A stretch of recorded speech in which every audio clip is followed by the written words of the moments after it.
नमस्कार दोस्तों। आज की पाठशाला बहुत जरूरी है क्योंकि आज देश का वो दिन है जब तय होता है कि अगले 1 साल तक आपके घर का बजट कैसा रहेगा, देश की अर्थव्यवस्था किस दिशा में जाएगी और आपकी जेब पर सरकार ने कैंची चलाई है या मरहम लगाया है।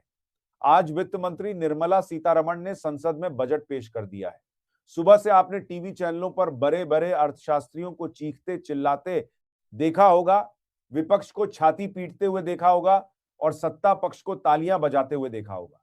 लेकिन इन सबके शोर में वो बात दब जाती है जो सीधे आपसे जुड़ी है, जो आम आदमी यानी कॉमन मैन से जुड़ी है।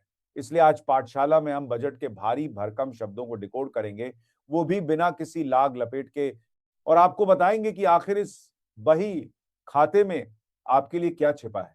क्या मोदी सरकार ने 2026 में आपको खुश कर दिया या फिर उम्मीदों पर पानी फेर दिया। कागज और कलम लेकर बैठ जाइए क्योंकि आज का चैप्टर आपके बैंक बैलेंस से जुड़ा है। सबसे पहले बात करते हैं उस सवाल की जो आज सुबह से हर मिडिल क्लास आदमी के मन में चल रहा था। क्या टैक्स में छूट मिली? क्या स्लैब बदला? देखिए, मिडिल क्लास इस देश का वो वर्ग है जो सबसे ज्यादा ईमानदारी से टैक्स भरता है और सबसे ज्यादा उम्मीद भी उसी को होती है। निर्मला सीतारमण जब अपना लाल टैबलेट लेकर खड़ी हुई तो धड़कनें सबकी बढ़ी हुई थी। सरकार का फोकस साफ दिखा कि वो विकसित भारत के लक्ष्य की तरफ बढ़ रही है। लेकिन क्या इस विकसित भारत की दौड़ में मिडिल क्लास पीछे छूट गया या उसे साथ लेकर चला गया है? इसे समझना बहुत जरूरी है। विपक्ष कह रहा है कि यह बजट अमीरों का बजट है, सरकार कह रही है कि यह देश की नींव मजबूत करने वाला बजट है। लेकिन सच इन दोनों के बीच में कहीं है। आज निर्मला सीतारमण ने जो ऐलान किए, अगर आप उन्हें ध्यान से देखें तो एक बात साफ होती है कि सरकार का इरादा अब रेवड़ियां बांटने का नहीं बल्कि लोगों को खड़ा करने का है। लेकिन सवाल यह है कि क्या महज इंफ्रास्ट्रक्चर खड़ा करने से आपकी रसोई का बजट सुधर जाएगा? इस पर हम आगे विस्तार से बात करेंगे, लेकिन पहले समझिए कि सरकार की मंशा क्या है। इस बजट में एक शब्द जो बार बार सुनाई दिया वो था कैपेक्स यानी कैपिटल एक्सपेंडिचर। अब आप कहेंगे कि सुशांत भाई, ये भारी शब्द मत बोलिए। आसान भाषा में इसका मतलब है कि सरकार देश में सड़कों, पुलों, रेलवे और फैक्ट्रियों पर कितना पैसा खर्च कर रही है। मोदी सरकार का ये पैटर्न रहा है और आज 2026 के बजट में भी वही पैटर्न दिखा। सरकार ने अपनी तिजोरी का मुंह खोल दिया है इंफ्रास्ट्रक्चर के लिए। और जब सड़क बनती है, जब कोई नया एक्सप्रेसवे बनता है या जब वंदे भारत जैसी ट्रेनें पटरियों पर दौड़ती हैं, तो सिर्फ यात्रा आसान नहीं होती, उससे रोजगार भी पैदा होता है। विपक्ष आज पूछ रहा है कि रोजगार कहां है, तो सरकार का जवाब इसी कैपेक्स में छिपा है। उनका तर्क है कि जब हम लाखों करोड़ रुपए का प्रोजेक्ट शुरू करते हैं तो सीमेंट वाले को, सरिया वाले को, इंजीनियर को और मजदूर को काम मिलता है। लेकिन क्या ये थ्योरी जमीन पर उतर रही है? क्या वाकई देश के युवा को इससे नौकरी मिल रही है? आज हम इस पर भी फैक्ट चेक करेंगे। अब जरा उस मुद्दे पर आते हैं जिस पर सबसे ज्यादा हंगामा हो रहा है, महंगाई। बजट से पहले उम्मीद थी कि शायद पेट्रोल, डीजल या रसोई गैस को लेकर कोई बड़ा ऐलान होगा जो सीधी राहत देगा। लेकिन बजट भाषण में निर्मला सीतारमण ने फिस्कल पूर्ण की जा रही, जिससे बजट पूर्ण की कोई बड़ा ऐलान होगा, डेफिसिट यानी राजकोषीय घाटे को कम करने पर ज्यादा जोर दिया। इसका मतलब समझिए, इसका मतलब यह है कि सरकार ज्यादा कर्ज लेकर घी पीने के मूड में नहीं है। ये सुनने में तो अच्छा लगता है कि सरकार अनुशासित है, डिसिप्लिन में है, लेकिन जब आप बाजार जाते हैं और सब्जी के दाम सुनते हैं तो आपको फिस्कल डेफिसिट नहीं, अपना किचन डेफिसिट याद आता है। आज के बजट में सरकार ने खेती, किसानी के लिए बड़े ऐलान किए हैं, एमएसपी पर भी बात हुई है, डिजिटल एग्रीकल्चर की बात हुई है। लेकिन क्या इससे आपकी थाली सस्ती होगी? सरकार का लॉजिक ये है कि जब वो कोल्ड स्टोरेज बनाएगी, जब वो सप्लाई चेन सुधारेगी तो अपने आप दाम कम होंगे। लेकिन ये लंबी प्रक्रिया है।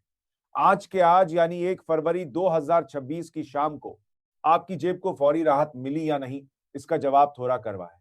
सरकार ने डायरेक्ट टैक्स में यानी इनकम टैक्स में जो मामूली बदलाव किए हैं वो ऊंट के मुंह में जीरे जैसे लग सकते हैं। लेकिन अगर आप इसे लॉन्ग टर्म में देखें तो सरकार ने न्यू टैक्स रिजीम को ही अब डिफॉल्ट बना दिया है। यानी सरकार का इशारा साफ है, बचत करने की पुरानी आदत छोड़े और खर्च करके अर्थव्यवस्था को बढ़ाइए।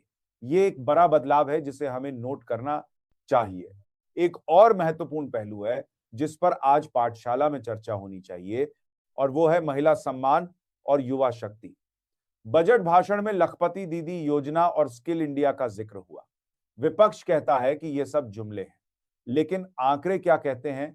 अगर सरकार महिलाओं को ड्रोन उड़ाने की ट्रेनिंग देने के लिए बजट दे रही है, अगर सेल्फ हेल्प ग्रुप्स को सस्ता लोन मिल रहा है, तो ये गांव की तस्वीर बदल सकता है। सुशांत सिन्हा की पाठशाला में हम सिर्फ आलोचना या सिर्फ तारीफ नहीं करते, हम देखते हैं कि नीति का नियत से क्या मेल है। सरकार ने युवाओं के लिए इंटर्नशिप और स्किलिंग पर जो बजट बढ़ाया है, वो इस बात का सबूत है कि सरकार को भी पता है कि डेमोग्राफिक डिविडेंड का समय निकल रहा है। अगर अब युवाओं को तैयार नहीं किया, तो 2047 तक विकसित भारत का सपना सपना ही रह जाएगा। लेकिन यहां भी पेंच है। स्किलिंग के लिए पैसा तो पहले भी दिया गया, क्या उससे नौकरियां मिली? इस पर सरकार को श्वेत पत्र लाना चाहिए, जो शायद अभी तक नहीं आया। अब बात करते हैं रेलवे और डिफेंस की। रक्षा बजट में बढ़ोतरी हुई है, जो कि पड़ोसियों को देखते हुए जरूरी भी था, चीन और पाकिस्तान की हरकतों को देखते हुए। भारत अपनी सेना को आधुनिक बनाने में कोई कसर नहीं छोड़ना चाहता। आज के बजट में आत्मनिर्भर भारत के तहत डिफेंस मैन्युफैक्चरिंग पर जो जोर दिया गया है, वो काबिले तारीफ है। हम अब दूसरे देशों से हथियार खरीदने के बजाय दूसरे देशों को हथियार बेचने का सपना देख रहे हैं, और ये बजट उस दिशा में एक कदम है। वहीं रेलवे की बात करें तो रेलवे का कायाकल्प हो रहा है, और सपना भी बात करें तो रेलवे का ये कोई भी देख सकता है। लेकिन आम आदमी की शिकायत है कि स्लीपर और जनरल डिब्बे कम हो रहे हैं और प्रीमियम ट्रेनें बढ़ रही हैं। आज के बजट में सरकार ने नए कोचेस और पटरियों के दोहरीकरण के लिए पैसा दिया है। उम्मीद है कि इससे आम यात्री जो जनरल डिब्बे में धक्के खाता है, उसकी जिंदगी थोड़ी आसान होगी। राजनीतिक चश्मे से देखें तो ये बजट बहुत सधा हुआ है। इसमें कोई बहुत बड़ी लोक लुभावन घोषणा नहीं है जिसे रेवरी कहा जाए। चुनाव आते हैं और जाते हैं, लेकिन निर्मला सीतारमण ने इस बार भी पॉपुलिज्म के बजाय प्रैग्मेटिज्म यानी व्यावहारिकता को चुना है। विपक्ष इसे निराशा करने वाला बता रहा है। राहुल गांधी और खड़गे जी के बयान आपने सुन लिए होंगे। उनका कहना है कि गरीबों के लिए कुछ नहीं है, लेकिन प्रधानमंत्री आवास योजना का विस्तार, नल से जल योजना का बजट और आयुष्मान भारत का दायरा बढ़ाना, क्या ये गरीबों के लिए नहीं है? विपक्ष का काम है विरोध करना, लेकिन एक जागरूक नागरिक के तौर पर आपको देखना होगा कि क्या मुफ्त की बिजली ज्यादा जरूरी है या पक्का छत और इलाज की गारंटी। ये वो सवाल है जो आपको अपने आप से पूछना है। आज के इस बजट में स्टार्टअप्स और एमएसएमई यानी छोटे व्यापारियों के लिए भी कई प्रावधान है। क्रेडिट गारंटी स्कीम को बढ़ाया गया है। जो छोटा व्यापारी है, जो दुकानदार है, उसे लोन मिलने में आसानी हो, इसके लिए सरकार ने डिजिटल इंफ्रास्ट्रक्चर का इस्तेमाल करने की बात कही है।